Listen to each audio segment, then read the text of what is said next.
acceptance of gifts.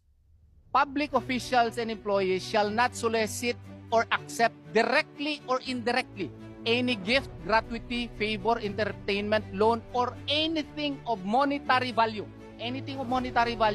from any person in the course of their official duties or in connection with any operation being regulated by or any transaction which may be affected by the functions of their office. Question, legal question. Can the DILG secretary do that? Of course not. Why? Because he is a public official and he is not supposed to solicit or accept anything of monetary value. Yung pera, monetary value po yun. From any person in the course of their official duty. What is his duty? He has supervision over the PNP. Can the PNP secretary now accept money? Paano kung ang pera na yan galing sa sindikato?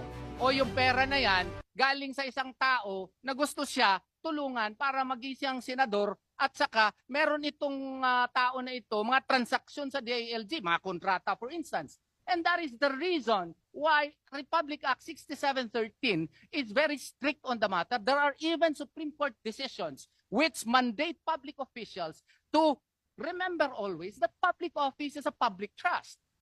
The ILG had announced offering it to people who will give information leading to the arrest of Mr. Kibuloy. We also discussed the 20 million peso reward offered by the KOJC as announced by our resource person, the CEO of Kingdom of Jesus Christ, Ms. Nelida Lisada. It Your is Honor, now available on the internet, sir. Yes, Thank you, sir. if I may answer, Your Honor, if I may enlighten the good general, the clear differentiation between a public officer and a private individual. The Secretary Abalos is a public officer and therefore he is governed under Republic Act 6713.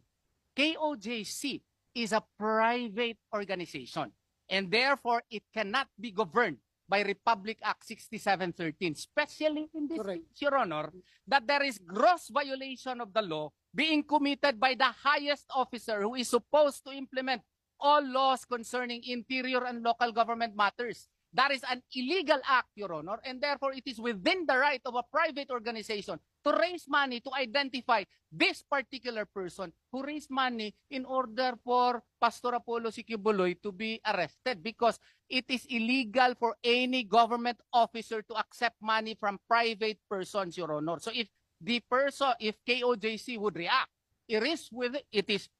can he cite a law that we violated? Your Honor, I did not know when that was actually decided by the KOJC. I only learned it thereafter.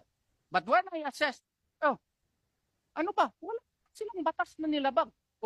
Yun sila kasi, governed sila ng Republic Act 6713. Public official sila. Hindi nila pwede i-apply yung RA 6713